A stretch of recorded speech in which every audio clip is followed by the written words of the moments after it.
Hello students, I am doctor Vinod Kamle. इस video से हम लोग हमारा 6 चैप्टर स्टार्ट करने जा रहे हैं, जो है करस्पॉन्डेंस विद मेंबर्स। मतलब सेक्रेटरी जो है वो कंपनी के जो शेयर होल्डर्स होते हैं उनको कैसे अलग अलग सिचुएशन में लेटर लिखते हैं और लेटर के अंदर क्या क्या कंटेंट होता है। जैसे आपने FY जैसे के अंदर पढ़ा था कि करस्पॉन्डेंट जो होता है वो सेक्रेटरी का इंपॉर्टेंट फंक्शन होता है। तो लेटर लिखना एक करस्पॉन्डेंस का पार्ट है। तो किस तरीके से लेटर लिखा जाता है ये आप लोगों को ये चैप्टर के अंदर पढ़ना है। नाउ सबसे पहले लेटर लिखने से पहले आप लोगों को ये समझना है कि लेटर के कौन से पार्ट्स होते हैं। मतलब एक सिस्टमैटिक लेटर किस तरीके से लिखा जाता है उसके पार्ट्स के बारे में हम लोग पढ़ेंगे और फिर बाद में हम लोग एक लेटर पढ़ेंगे। नाउ सबसे पहले लेटर में ऊपर जो होता है वो होता है company letter head. Now company letter head मतलब क्या, वहां पे कंपनी का नाम, कंपनी के रजिस्टर्ड ऑफिस का कंप्लीट एड्रेस, फिर बाद में कंपनी के कॉन्टैक्ट डिटेल जिसके अंदर आप लोग फोन नंबर या फैक्स नंबर या वेबसाइट ईमेल आईडी जो भी कंपनी के कॉन्टैक्ट डिटेल्स है वो सब लिखने पड़ते हैं। ना हर एक कंपनी के पास क्या होता है, ये लेटर हेड जो होता है वो रेडीमेड होता है। रेडीमेड मतलब एक पेज होता है A4 साइज जिसके ऊपर कंपनी की ये डिटेल जो होती है ऑलरेडी प्रिंटेड रहती है। और ये पूरा पोर्शन जो होता है वो ब्लैंक होता है जहां पे सेक्रेटरी जिसको भी लेटर लिखना है उसका कंटेंट वगैरह वहां पे लिख सकते हैं। उसके बाद में होता है reference number. Now reference number मतलब क्या कि वो लेटर का एक आइडेंटिफिकेशन नंबर होता है। ये रेफरेंस नंबर आप लोग आपके कन्वीनियंस के हिसाब से आपको जैसा चाहिए वैसा फ्रेम कर सकते हो। जैसे मैं एक एग्जांपल लेता हूँ कि आप रेफरेंस नंबर को 3 हिस्सों में डिवाइड कर सकते हो। पहले इसमें आप कुछ भी अल्फाबेट लिख सकते हो, जैसे कि सपोज अलॉटमेंट ऑफ शेयर का आपका लेटर है तो आप लोग क्या सर लिख सकते हो, AS मतलब allotment of share. Interest payment का अगर आपका लेटर है तो IP मतलब इंटरेस्ट पेमेंट। डिविडेंड पेमेंट का अगर लेटर है तो DP। तो इस हिसाब से आप लोग क्या कर सकते हो, पहले कुछ भी अल्फाबेट लिख सकते हो, उसके बाद में कोई भी नंबर दे दो। कोई भी नंबर मतलब सीरियल नंबर दे सकते हो। जैसे कि अगर आप मिस्टर A को अलॉटमेंट लेटर लिख रहे हो तो आप 01 लिख सकते हो। मिस्टर B को अगर भेजो तो 02, मिस्टर C को 03। सो लाइकवाइज आप लोग लेटर्स को नंबर दे सकते हो। और तीसरा जो पार्ट होता है उसके अंदर आप ईयर लिख सकते हो। जैसे आपको पता है फाइनेंशियल ईयर जो होता है वो अप्रैल से लेके मार्च तक होता है। सो आप लोग कुछ भी यहाँ पे फाइनेंशियल ईयर लिख सकते हो, जैसे 1920 मतलब अप्रैल 19 से लेके मार्च 20 तक का। तो ऐसे 3 हिस्सों में क्या कर सकते हो आप लोग, रेफरेंस नंबर लिख सकते हो। पहले वो लेटर किस पर्पज के लिए लिख रहे हो उसका इनिशियल आप लिख सकते हो। जैसे कि आप डिविडेंड का लेटर लिख रहे हो तो DP डिविडेंड पेमेंट। पहले नंबर का लेटर है तो 1।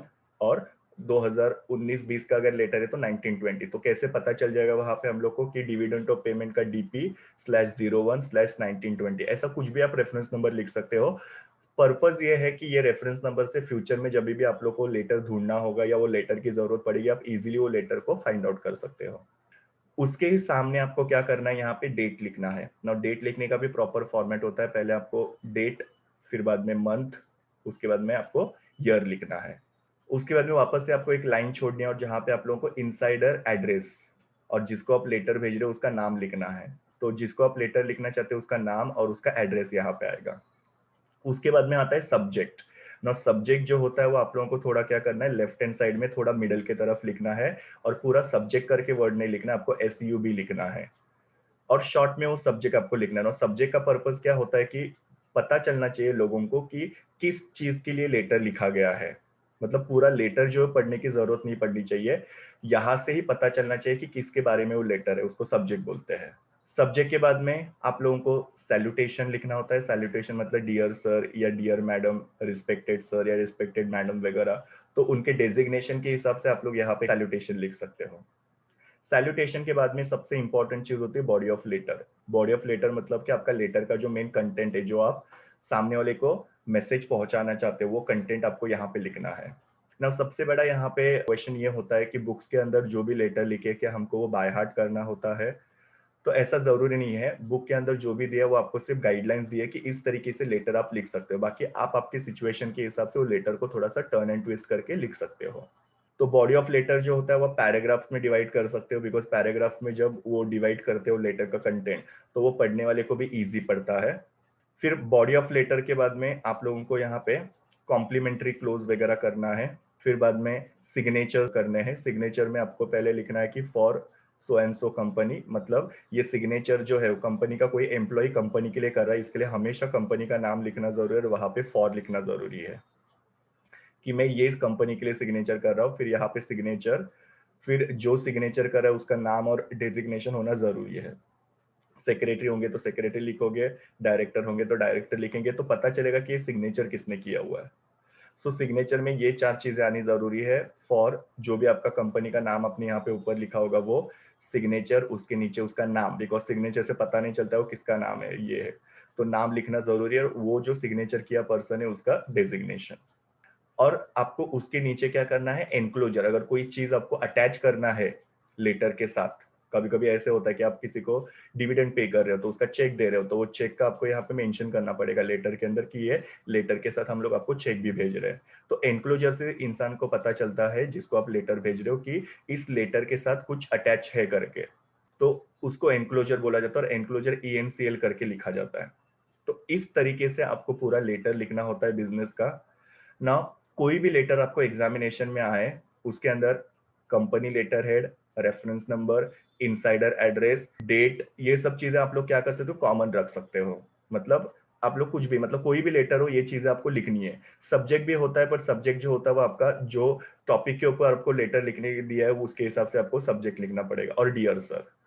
फिर वापस से आपको ये कंटेंट जो है खुद से लिखना है, जो भी मैटर होगा या जो भी सब्जेक्ट होगा उसके हिसाब से, और फिर बाद में ये सारी चीजें जो आपस से तुम्हारी कॉमन हो जाएगी। तो लेटर लिखना एक्चुअली बहुत इजी होता है, आपको सिर्फ इतना बॉडी ऑफ लेटर जो होता है उतना सिर्फ आपको थोड़ा सा ध्यान में रख के जाना है कि क्या क्या कंटेंट लिखना है, और बाकी ये सब चीजें आप लोग लिख सकते हो। तो सिस्टमेटिकली आपको लेटर लिखना है।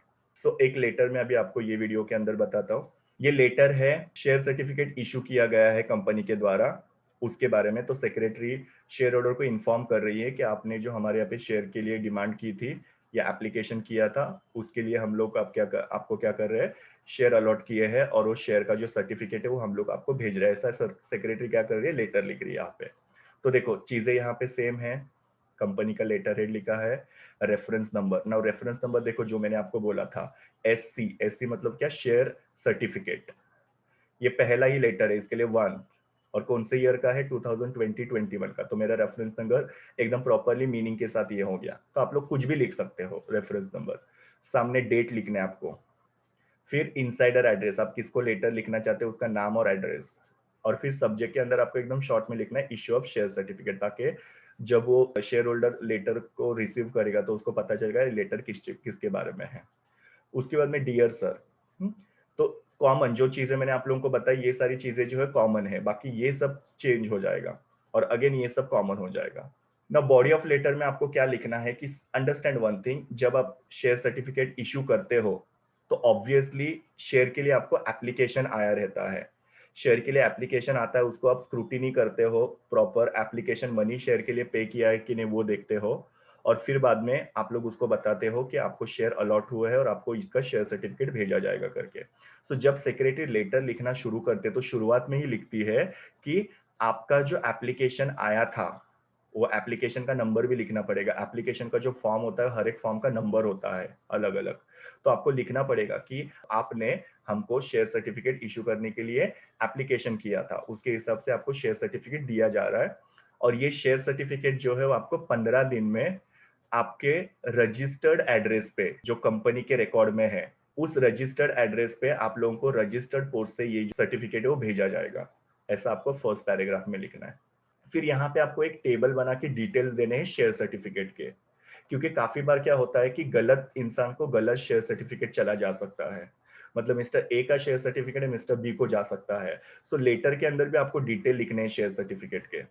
नाउ क्या क्या शेयर सर्टिफिकेट के डिटेल से देखो, पहले है folio number. Now folio number का मतलब क्या होता है कि कंपनी जब शेयर अलॉट करती है तो एक रजिस्टर ऑफ शेयर होल्डर्स का बनाया जाता है, मतलब शेयर होल्डर का एक रजिस्टर बनाया जाता है जिसके अंदर हर एक शेयर होल्डर का नाम, एड्रेस, कितने शेयर लिए हैं वगैरह वो सब डिटेल लिखे रहते हैं। और हर एक को एक सीरियल नंबर दिया रहता है, जैसे कॉलेज के अंदर आप लोगों के रोल नंबर्स होते हैं, एक रजिस्टर के अंदर आपका पूरा डिटेल लिखा रहता है और आप सबको एक रोल नंबर दिया जाता है। उसी तरीके से कंपनी क्या करती है, शेयर होल्डर्स का एक रजिस्टर बनाती है। तो वो रजिस्टर के अंदर मिस्टर अजय का कौन सा नंबर है, तो 123 सीरियल नंबर है, तो वो आपको यहाँ पे लिखना है। फिर जो शेयर सर्टिफिकेट आपको भेजा जाएगा उसका क्या नंबर होगा, तो 1234, कुछ भी लिख सकते हो आप लोग, ऐसा कुछ नहीं है। कितने शेयर आपने खरीदे हैं, तो 1 to 100। सो टोटल कितना हो गया, 100 शेयर्स। तो आपको उनको डिटेल भी बताना है कि शेयर सर्टिफिकेट जो है वो कौन से शेयर्स के लिए है करके। ताकि वो फिर क्रॉस चेक करके देखेगा, और अगर दोनों डिटेल अगर मैच हो रहे मतलब बराबर शेयर सर्टिफिकेट मिला है ऐसा वो इंश्योर करेगा। तो आपको डिटेल देना भी जरूरी है। कभी भी आप लोग किसी को कोई लेटर भेजते हो और कोई अटैच चीज अगर उसके साथ आप कर रहे हो तो वो अटैच चीज के बारे में भी आपको थोड़ा सा वहां पे मेंशन करना है। और फिर लास्ट में आप लोग लिखते हो कि आपको हम लोग इसी तरीके से सर्विस देने की कोशिश करेंगे फ्यूचर में भी। एंडिवर का मतलब क्या होता है, कोशिश करना कि हम आपको बेस्ट सर्विसेज दे पाए। और फिर आपको थैंकिंग यू करके योर्स फेथफुली और जो भी है वो कंपनी का नाम, सिग्नेचर, पर्सन का नाम और कंपनी सेक्रेटरी या जो भी उसका डेजिग्नेशन होगा वो आपको लिखना है। तो इस तरीके से आपको सिर्फ ये कंटेंट थोड़ा सा ध्यान में रख के जाना है।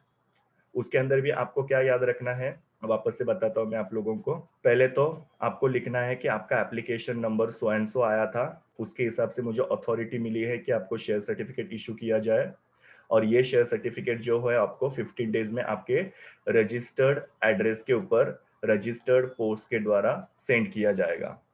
और फिर आपको उनके शेयर सर्टिफिकेट के डिटेल्स भी यहाँ पे प्रोवाइड करने हैं ताकि वो क्रॉस चेक कर पाए।